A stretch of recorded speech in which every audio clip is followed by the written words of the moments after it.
Hey everybody, welcome to ShopNotes Podcast number 167. It's a Handworks follow-up with chairs and walnuts and allergies galore. I'm joined by John Doyle, Logan Whitmer. I'm Phil Huber from ShopNotes Magazine. Glad to have you with us. Thanks for listening. This episode is brought to you by ShopNotes, oddly enough. It's the magazine about getting the most out of your workshop and building the dream workshop that you've always wanted, no matter the space that you have. Projects and techniques and more. Check it out at shopnotes.com. All right, at the risk of making John feel left out, because he wasn't at Handworks this past weekend. His own fault. Yep, that was my choice. Recap. Yep.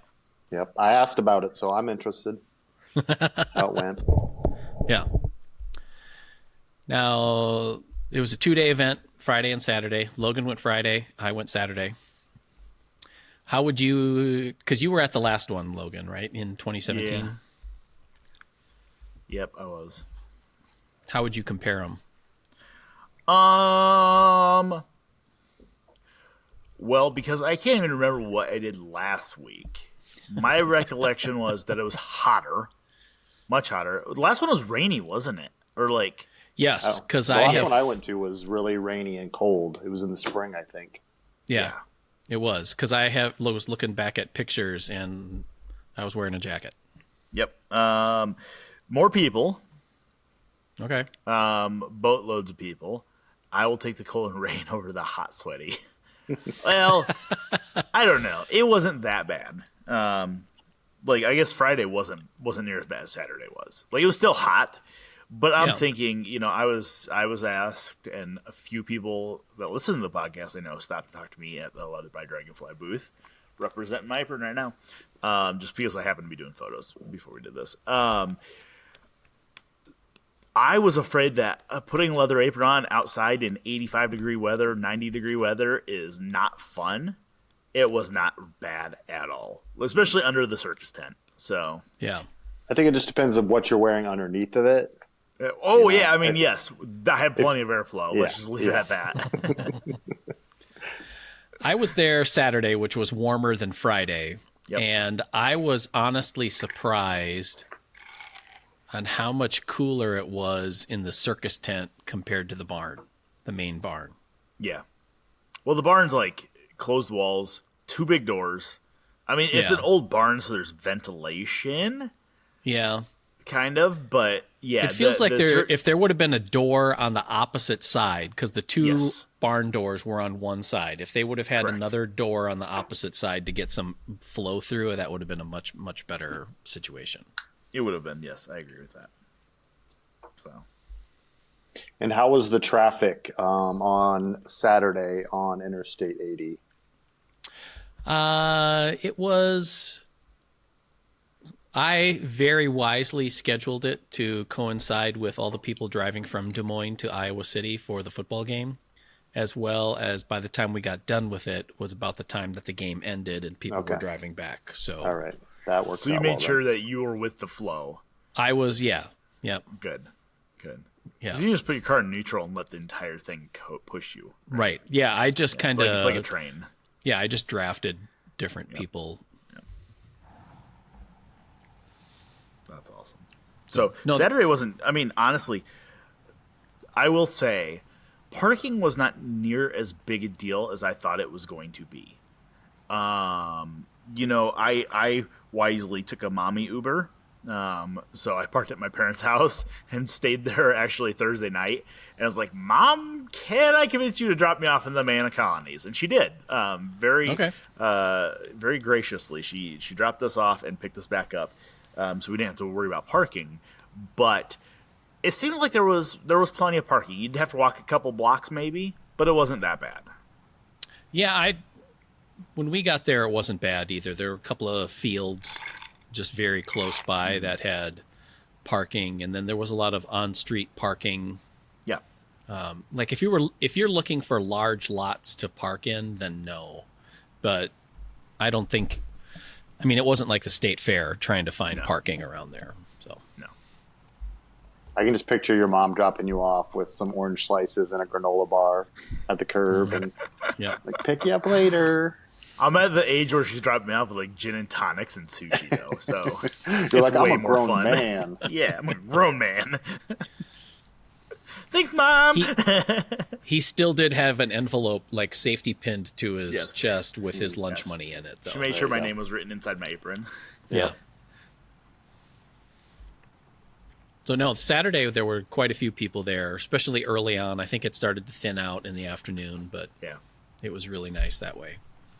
Well, I assume that people were probably trying to hit the like cooler part of the day. Right. So yeah. I will say, our original plan was to be there Friday and Saturday, but we only ended up going Saturday. We were too busy working on this chair project, so we only went Friday. We skipped Saturday, and I'm glad I did, because I don't know that I would have needed to be there anymore on Saturday. Like it's not huge. I'm not there to spend a ton of money, surprisingly. So like I think I got away with spending $100. Okay. And like I mean, yeah, it's fun to go see Roy do his thing. Got to talk to him a little bit when he stopped by the Leather by Dragonfly booth. Got our pictures taken with Roy, and that was fun. But like, I don't know. I didn't need to go for 2 days, which was good. Yeah. It was kind of interesting to see the different folk there. Yeah. I feel like this time there was a wider variety of, I don't know, tool vendors or makers that were there. Mm-hmm. Yeah. A couple of schools. That was kind of fun to see. Yeah. It was cool to meet some of the people that I've worked with on magazine stuff, like doing spotlights, Jared Green was there with Blue Spruce. Will Adams was there with Honeybrook Tools. Obviously, Leather by Dragonfly. Patrick and Michelle were there. I'm sure there's several others. Dave Jensky was there with his new saws, which are super awesome. It was cool to really put some faces with names. Yeah. Or faces with voices, I guess, because I've talked to most of them. So, although I will say, the one guy I've worked with a couple of times, and I had no idea what to expect, was Nick from Lake Erie Toolwork. Okay. I believe Nick's dad started Lake Erie Toolwork, and Nick is taking it over. Way younger than I thought he was. Oh yeah. Oh yeah. Like I guess maybe I didn't remember seeing him if he had been there in the years past, but yeah. Yeah, I saw on social media there was a lot of quote-unquote woodworking celebrities there. Did you guys have any run-in stories or celebrity spottings, or you guys getting recognized by any folk there? Anything interesting? I got stopped by many people. I apologize to them because they say, "Hey, listen to your podcast, watch your show." I'm so sorry. I'm sorry that I do that. It's not meant for human consumption. No. I think a lot of those people were there. Like, I talked to Roy, talked to Ben Strano a little bit, not much. He just kind of saw him in passing. Yeah. Yeah. Yeah, I was kind of surprised to see, like, I don't know, maybe Ben or some of those people there. Didn't know it. I mean, I went the last time it was and didn't see, or maybe just didn't recognize as many of those people there. And maybe it's been long enough now that there was a bigger craving to get back to it. So it's cool. A lot of people went.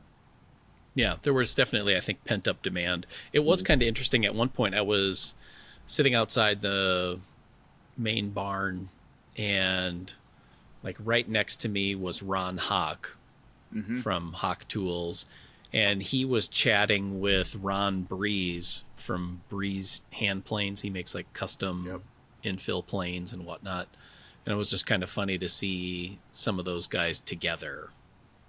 And I don't know if I would call them celebrities, but to just to be aware of some of these makers and know who they are, and then to see them in person, like, wow, you're a real person. And well, I guess that's the bigger thing, is like I don't really fanboy over anybody as far as like I mean, like, it was nice to meet some of these people in person, and that was the biggest thing. Is it was just nice to say, hey, cool, I'm glad we were able to shake hands and whatever. The thing I was talking to one of the guys, I didn't know he was going to be there. He wasn't he didn't have a booth or anything. There's a guy by the name of Charlie Ernest. He's a saw maker out of Warwick. He was just walking around, and my buddy Rusty that was here with me knows Charlie and knew he was going to be there. So we kind of met up, and I had approached Charlie a couple of years ago when he first started making handsaws, saying, hey, if you ever are interested, I'd love to do a spotlight on you. And he was very like, wasn't really interested in that point, because he was just getting his feet under him as a saw maker, and I think he felt like he needed to, really cut his teeth before he did that, and kind of, I guess he felt like he needed to prove himself, which I don't think he did, because he makes beautiful saws.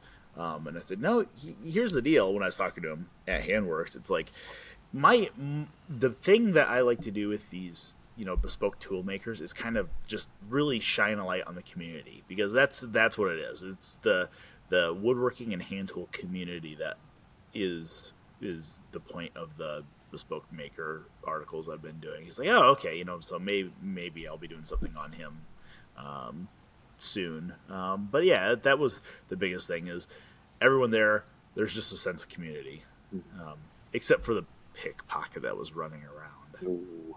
So, yeah. That was just kind of amazing to me. Yeah.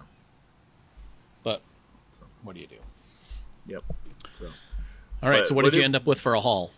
I was just going to ask you the same thing, Phil. So I only bought 3 things, okay, which is very good for me. But I think I told you guys, as I'm moving the shop from the basement to out here, I'm realizing how much crap I have, and how much crap I don't really need, and how many doubles of things I have, which I discovered I actually have a double of this bevel gauge I bought. So I bought 2 things from Patrick Leach. Okay. I bought 1 thing from Lost Art Press. The 2 tools I bought from Patrick Leach were this Stanley bevel gauge. Okay. The reason I bought this bevel gauge is because we were trying to set some angles on this chair that I happen to be sitting in, which is a Democratic chair. And with the bevel gauges I have, they have the little lever right here to lock them. Right. It's very hard if you're trying to set an angle and reaching that lever. So I wanted one that tightened from the end like this. Okay? Yeah. Now, I bought this. This was in Patrick Leach. I think this is the first year he has done the $20 bins. So everything outside on tables were in bins. And I was talking to my buddy Charlie, that actually lives in the Amandas that I've bought tools from before. I was chatting with him, and he was kind of manning Patrick's tables outside. I was like, so Charlie, are you pricing everything? Because, I need that friend discount, huh? And he's like, nope, everything out here is just $5 unless it's marked on the, kind of the other, on the ground and stuff. I was like, okay, or it's $20. Yeah, I said $20 for the stuff in the bins. And I was like, okay, so I found this guy. They were, I felt like they were semi-organized. Maybe it stopped after the first day, but it felt like the tools were kind of organized in bins. Like there was a bunch of bevel gauges and squares in one bin. So that's where I found this Stanley. I found out after I bought this, I found out yesterday, I was digging through my leatherworking stuff to get punches and needles to lace up the head on this shave horse. I have one of these in my leatherworking stuff. The obvious place for it. Right. So, yeah. Didn't need to do that, but that's fine. The other thing I bought, and this one I'm pretty excited about. This thing is just a beautiful shape. So this is a tiny little scraper shave. So it's maybe 3/8 of an inch thick there, 1/2 inch wide. Kind of like for people not watching on YouTube, it is kind of in the shape of like Texas Longhorn, right? Okay. Yeah. But it has this beautiful, like, metal sole on it. tiny little mouth, and there's a tiny little blade in there. I mean, if this was $20 in a thrift store, I would have been, on the counter faster than I could have picked it up. So I was very happy with this. It's actually a really nice, I would like to make a couple of these. Just looking at it, I'm like, you can make these parts out of brass really easily. Right. There is not a maker's mark to be seen on this thing. Maybe if I pull the blade off, the blade will have one. But I think my buddy Rusty and he's actually the one that found this, so I got to thank Rusty for making me spend $20. We were talking. I think that this is Apple, but I'm not 100% sure. So that was my big purchase. Okay. So we'll put photos of these on the show notes page, so you want to check that out at shopnotes.com/podcasts.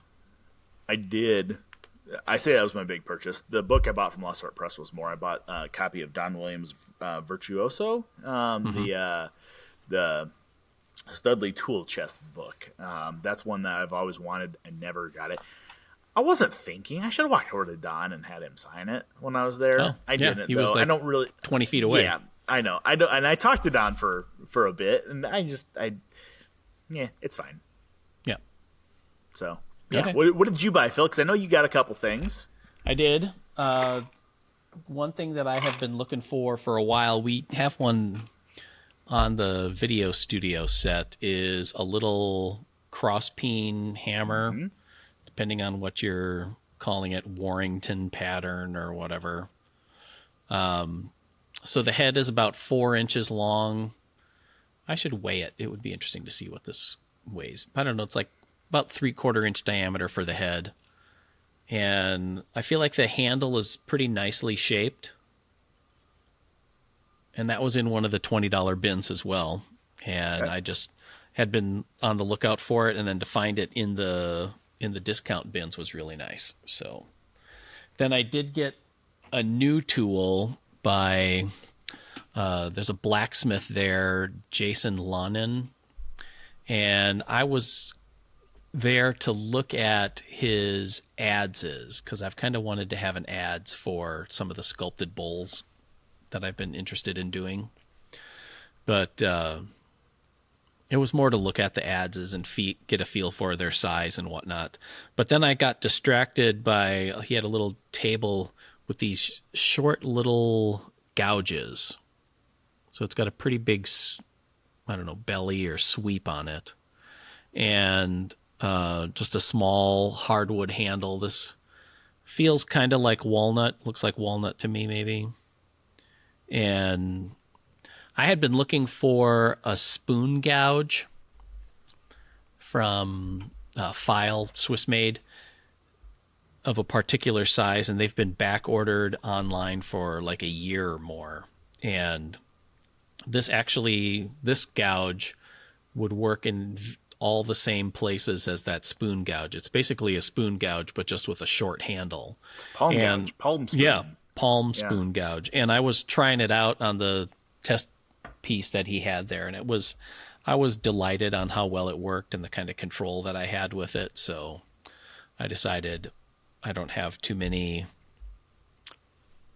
custom made tools like that or small boutique made tools that were there. So that was pretty cool. Those were my two big purchases. So awesome. Yeah. So Phil had a bigger day than I did. That makes me so happy. It's just a sign of self-restraint on my part. That's all I'm taking it as, is a sign of self-restraint. Yeah, it's a sign of growth. Yes. Yeah. Yeah. I was gonna take a look at there were two other things that I almost walked away with. One was Elia Bizzari was selling Travishers and Travisher blades there. Yeah. Now the Travishers are delightful. I think that they're very similar to the one that you had, right? Yes, they are. Okay. Yeah. Yeah. And then he was selling the blades for $31 there, which is like half the price of what it was on that I just saw today on his website. So I kind of kicking myself that I didn't do that. But Yeah. Well, you said you were looking at Travishers, and I'll have to get up in a minute and grab mine so I can look at the blade real quick. It's like the blade on a Travisher is pretty simply shaped, right? Like it's not very complicated. It's a slight curve, a bevel on one side, and 2 countersunk screw holes. So I feel like you could probably make it out of 01 tool steel pretty easily. Oh yeah. And make a body for one. But man, for $31, Phil, come on. Yeah. It was one of those things that I was going to come back and get it, and then I was there with my dad and one of my brothers, and we were just chatting about other stuff, and I totally slipped my mind on it. But then I did talk to Chris today about doing a Travisher for a project idea, so maybe we get some 01 in here, and then there's an extra blade laying around. And I work with Chris on making a blade myself out of it. So this episode is brought to you by ShopNotes. It's the magazine about getting the most out of your workshop and building the dream workshop that you've always wanted, no matter the space that you have. Projects and techniques and more. Check it out at shopnotes.com. So the Travishers, it basically looks like a spoke shave, but just with a real deep curve to it, and then the handles swoop up so that you can hollow out like chair seats and curved forms like that. So once Logan, we'll put a picture of that on the show notes page as well, because it's pretty, yeah. Yep. So it just, it's simply, I don't know, 1/8 inch thick steel. We lost John Doyle. Yep. 1/8 inch thick steel bent in, I don't know, that looks to me like a 6-inch radius maybe. Yeah, the ones Elia had on his site, he said it was a 3.5-inch radius, which that seemed, he had 3-inch and then like curved 12-inch or something like that. So I wouldn't be surprised if that's closer to 3, that same size. It could, it very well could be. Supposedly this is the size for the scorp, for the common size scorps. Okay. Which are, I think, 4.5 inch. Yeah. But the scorp seems like it is a much tighter curve than this is. But yeah, then just 2 countersunk screw holes. Right. This is certainly hollow ground. Yeah. I don't know. But that's not. Yeah, the blade, the bottom of the blade, the flat side of the blade does have a hollow grind to it. Yep. Side to side, which, that wouldn't be very difficult to create. No. And it's I used this thing this weekend, last week as well. This is so fun. Like, you could whittle a white pine chair seat down into nothing just because you're having fun. So, it's another argument for vegan woodworking. So, yeah, that's true. Did you see the Travisher design that Peter Galbert had? The new one, his new design. No, I did not. So it's similar, because I think he was working with, like, the one that you had, that same kind of family of one. Yep. And then he came up with one that had more rounded, like Mickey Mouse ear kind of handles on it. Okay, I could see that. And he was showing those off. Yep, so I could see that because, I will say, I didn't do a ton of shaping on this seat. I was taking pictures, so I was letting Rusty do the shaping on this. It's razor sharp, so it's not hard. But I could see how it would very quickly, if you had tendonitis, my elbow just hurts just thinking about it. Like, especially if you're doing like I told Rusty, like this chair, this is a white pine seat. Okay, it's white pine. It is oak dowels or oak legs and spindles and stuff. But like, if I could really see doing this out of like walnut, I think that'd be super nice. Sure. And you could do it out of walnut. That would obviously be harder than white pine. So I could see something where it's a little bit more ergonomic to hold. Yeah.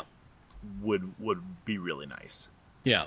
His point with his was that with those larger ears is that if you wanted to make a heavy cut, then you can apply a lot more down pressure on it and still maintain that there's a very sensitive rocker Yeah.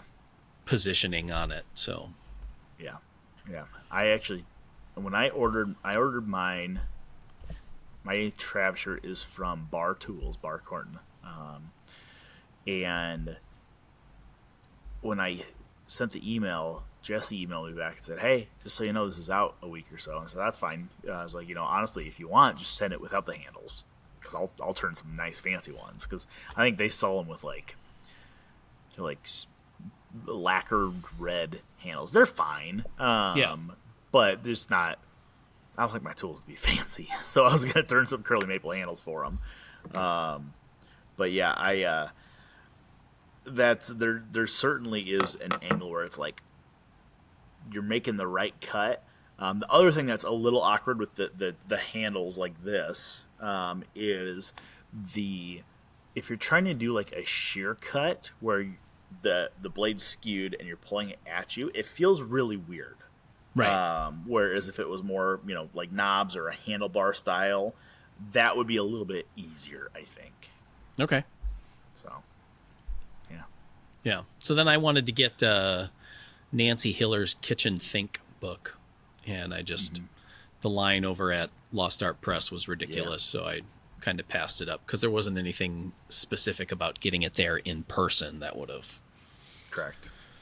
So I did get to see and talk to Mike Pekovich, the creative director over at Fine Woodworking. We had him on the podcast, but when we had him on the podcast, he was remote in Connecticut, so we really didn't get a chance to talk too much. It was just we were there for the podcast, and so it was nice to meet him in person.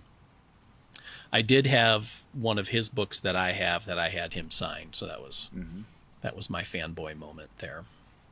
I had him sign my book as well. Not there. Yeah. We were both down at Highland Woodworking at the same time. So. Oh, yeah. Yeah. So anyway, it was a really fun show. It was nice to see a lot of stuff in person. It was also cool to see how many old tools. There were two different, I guess three if you count that guy Slav who has the files, all the different types of files. So like three different used vintage tool vendors there, and the supply was generous. Yeah. So I could have spent way more time going through the $20 bins and spending way more money than I really needed to. Yeah. I was like, I had an inkling on Friday morning when we got up and headed over there. I was like, you know what? I kind of have a feeling that we're both kind of stressed out about this chair build. Kind of think we're going to need the extra Saturday in the shop and not do Handworks again. So I kind of like had this little peripheral pressure. Like, you got to see who you need to see. Yeah. And like, I told our advertising guy, like Jack, I was like, hey, I'm not there on business. Like, I am there personal time only. Like, I'm sorry, I'm not doing sales calls. We're not doing any of that stuff for ads or videos or anything. Not doing that. So, but there was people that I just wanted to stop and generally talk to, and thank for stuff, or make sure that they're taken care of on things they emailed me about and stuff. So, I guess a little bit of business. But when I was there just kind of chatting with people, I just passed those bins real quickly. So I'm glad I didn't spend any more time than I needed to on them, because as I mentioned, I have too many old tools right now. Right. And this is the real crux of the problem, is that the Midwest Tool Collectors meet is in Des Moines at the end of this month. It is? It is. I know. So that's going to be a big one. Did not know that. So Eugene was hammering me with questions. I ran into Eugene and Chuck there. And Eugene's like, yeah, I'm doing a demo for a talk to the Des Moines woodworkers about finding and restoring hand tools. He's like, so what are you going to look for at the Midwest Tool Collectors meet to bring to the talk? And I'm like, no, Eugene, no, not today, Satan, not today. But then I'm like, oh, this is really pretty. I love old tools. And now it's like, oh man, I might have to go. I don't want to, but I might have to. Yeah. So I have just a few tools, old tools that I'm looking for. A little ovalo plane, and yeah. I was hoping to find like a set of like new old stock or old like little riffler rasps. Yeah. That would be kind of cool. Yeah, I ended up buying a set of those. They were new old stock ones. A gentleman, I think in Colorado, had found somebody that was selling a large batch of them out of Italy. Oh, They were nice. like made in the 50s or 40s, and I bought a full set from him. It's been quite a while. I've never used them. I bought them with the intent of doing some saw handles, because some of them are like sized perfectly for doing that type of thing. Right. I just haven't got there yet. Yeah. So I was looking for that. A small ovalo plane. Okay. So ovalo is a round over, but with like a little square shoulder on both sides of it. So I didn't really see any of those, and I wasn't really digging around the bins too much for those. Yeah, I didn't really notice, and maybe it's just because I wasn't looking. I didn't notice that many molding planes there. Yeah, I didn't look too much inside because I wasn't. No. I was looking more for flea market prices and not. I should have looked more in the bargain bins for those to see if there was anything in there. Flea market prices, not Patrick Leach prices. Prices, yeah. Yeah, which he does really well. I've ordered a few things from Patrick. He sends out his. If anybody doesn't know, Patrick Leach does a monthly newsletter that he emails out with a list of tools for sale. And these are like the nicer tools, not like, not bargain bin tools. And I've ordered a few things from him. It's just you're paying for the convenience of knowing what you're getting. It's not like you're walking into a flea market picking up a rusty plane. It's a decent shaped plane that might need just a little bit of work, but you know exactly what you're getting. Right. So. Yeah. So I also was looking for some used sharpening stones, and then maybe like a slip stone, like I have a kind of a coarse, medium slip stone. I was looking for something that had a finer grit to it, and I was surprised that I really didn't see much for sharpening stones there. Yeah, I don't remember seeing any. I might have one for you. I'll have to look. So. Now, speaking of chair making, we've kind of hinted at it and talked about it a little bit. The chair you're sitting on, you were working on for photos for Popular Woodworking article. Yep. So one of the questions that I had is you were talking about, because the form is Curtis Buchanan's, he calls it the Democratic chair. Yep. For the fact that it was simple tools and simple construction so that a wide variety of people can make it without a lot of specialty. It was a chair designed for the masses. Yes. Yeah. Yep. And it's got kind of a, I don't know, like a Windsor stick chair kind of feel to it. Yeah. I mean, it follows a lot of the same like Windsor style principles. Right. But it's not turned. The parts aren't turned on there. Nope. I'll hold it up. Then we'll put a photo of it on the show notes page as well. So, yeah. So like all the legs, backrest, crest rail, spindles, stretchers are all from Riven oak. So they are oak. It is red oak that has been split with wedges and a froe, and then draw knife down to rough shape, then stuck in a kiln to dry. The stretchers are wrapped in the center with foil to prevent them from drying, and then you do final shaping, and then you shape the tenons with a Windsor tenon cutter, which is a 6-degree tenon cutter, and then those go in the kiln. Just the ends go in the kiln, and then you start with a seat blank, shape the seat, drill the legs at particular angles, the backrest at particular angles. You ream them to the proper angle. Because once you have the hole at the proper angle, you still have to ream at the right angle because you can really mess up the hole with the reamer. Then it all goes together with high glue. Everything is based on the sight lines, the angles, the tenons. If there's any bow to any of the parts, you want to put those in a particular orientation for the best sitting experience. But yeah, it was a very fun process. Yeah, because I mean, even last week's show we were talking about making chairs, and for some people it's super cool and that's their jam in woodworking, and for us it's never really been our jam. So I guess I was wondering, like, I know Rusty did most of the work for it, but like you were working on it too. So yeah. Could you see yourself making another one? Oh, I will make another one. I actually have a chair seat blank sitting on my bench. Okay. It is ready to drill. I don't have a Windsor reamer. What I have is it's like a 12 degree from Lee Valley Veritas. Okay. With the tenon cutters. So like you can do it. Like it doesn't really matter. You can do it with that.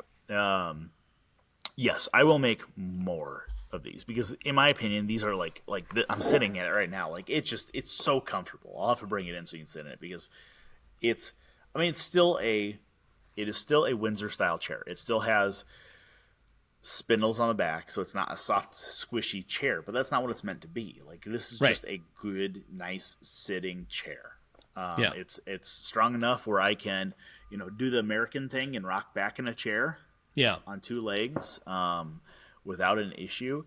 I will certainly make more of these. And it's pretty lightweight too, right? Yeah, I haven't weighed it. I'm guessing it's 7 or 8 pounds probably.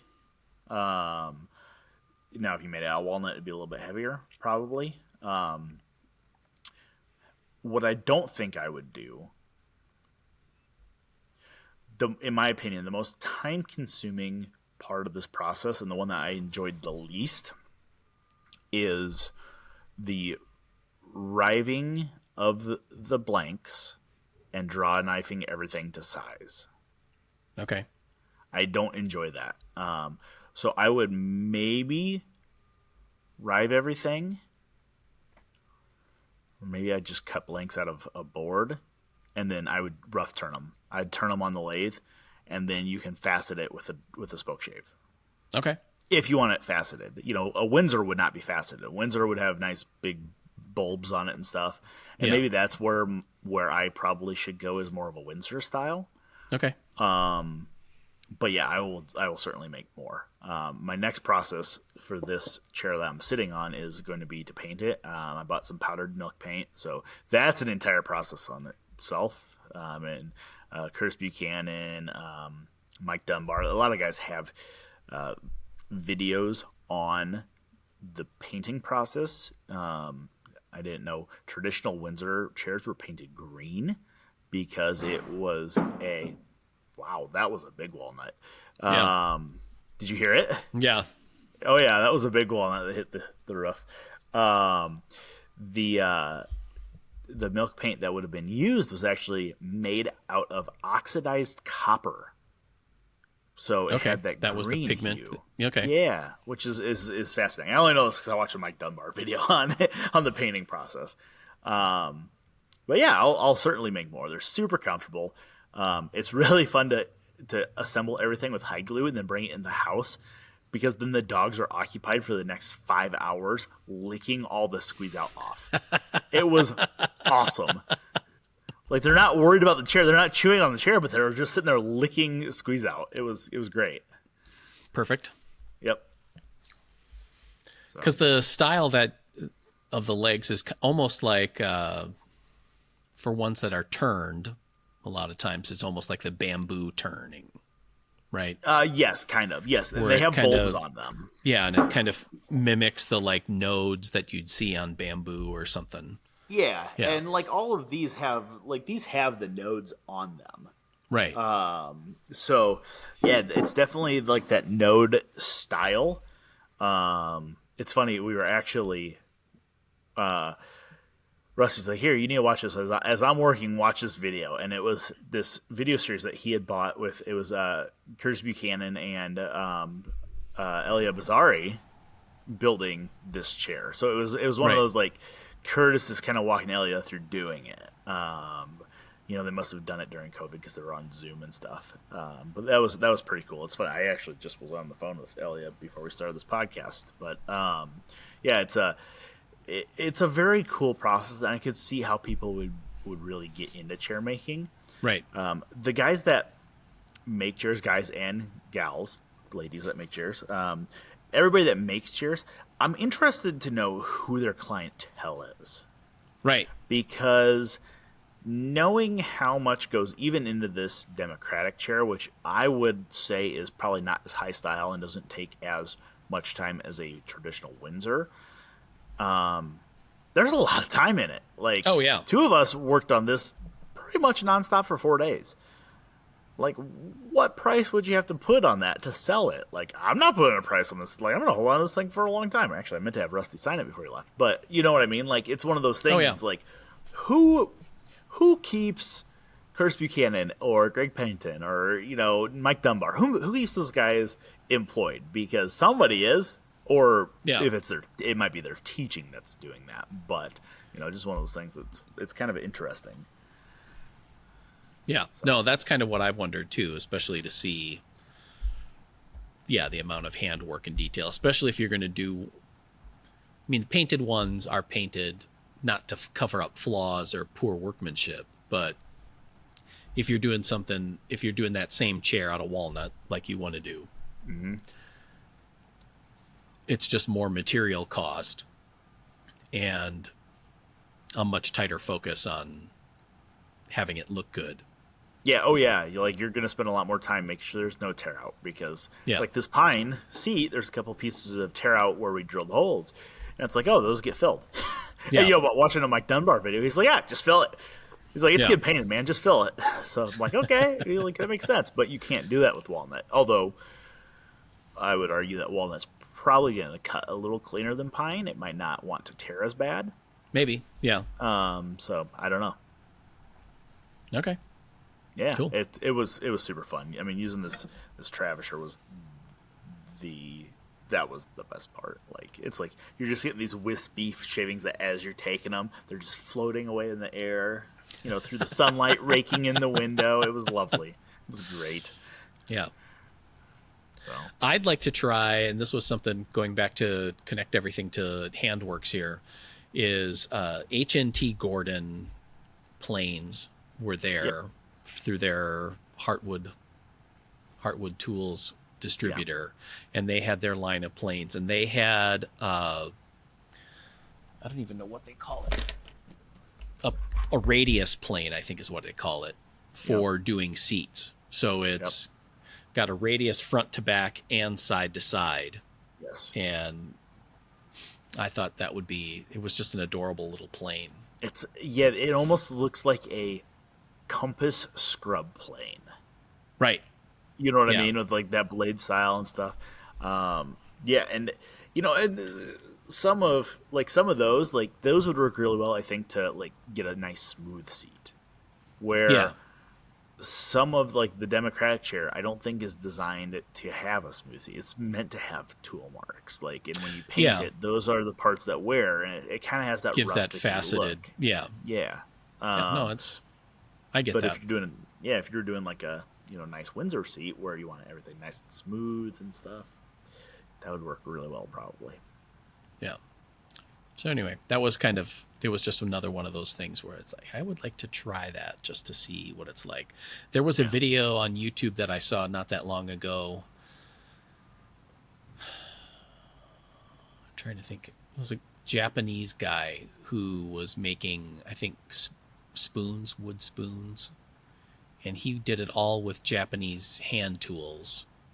Mm-hmm. And a lot of the hand planes he was using were radius in both directions, even if he was doing relatively flat work, because it allowed, having that radius kind of shortened up the sole so he could get into really tight spaces on things. So that was kind of an interesting look. it was funny because, you and I have talked about, black planes, you can use them on curved surfaces. I don't remember. We talked about that for some video or something. Yeah. And we were, you kind of hit on it. The idea behind the Democratic chair is you can build it basically with a scorp. Right. And that's a scorp, a spoke shave, and a draw knife. And that's pretty much it. Like, you can use as many tools as you want, but those are, like, the basic ones. Like, I mean, even Curtis and Elia, when they were doing, like, there's where the spindles come through the back crest, there is little nubs. And they're supposed to be domed over slightly. Again, none of this really matters. It just is, Curtis's design that it's domed over. He shows doing them with a scorp, like just chipping them away. Yeah, but I mentioned something to Rusty because he had formed the seat shape. So I bandsawed the majority of the waist away, and then you kind of smooth it out with the draw knife. And it leaves some facets, and that's fine. He's like, man, I just wish I could get that cleaner. I was like, dude, just take a block plane to it. And he's like, how are you going to take a block plane to that? It's curved. I'm like, hold my beer. Yeah. Because it's like, yeah, you just skew it, man. So like we had glued up the seat and the undercarriage, as it's so called in chair making, I'm told. Yeah. The undercarriage was all glued up to the seat, and I'm sitting on the seat with my jack plane, and I'm just like, just taking it to the front, and it worked beautifully to smooth out the front of the seat's about the smoothest thing on this thing, which was awesome. So lovely. you just don't think about stuff like that when you get in a box. So right. Yeah. All right, if you were at Handworks, I'd love to hear about it. You can put that in the comment section on our YouTube channel or send us an email, and we can read those on a future episode. You can send the email to woodsmith@woodsmith.com. Otherwise, check out our show notes page, shopnotes.com/podcast. Thanks for listening to the podcast, and we will see you again next week. Bye, everybody.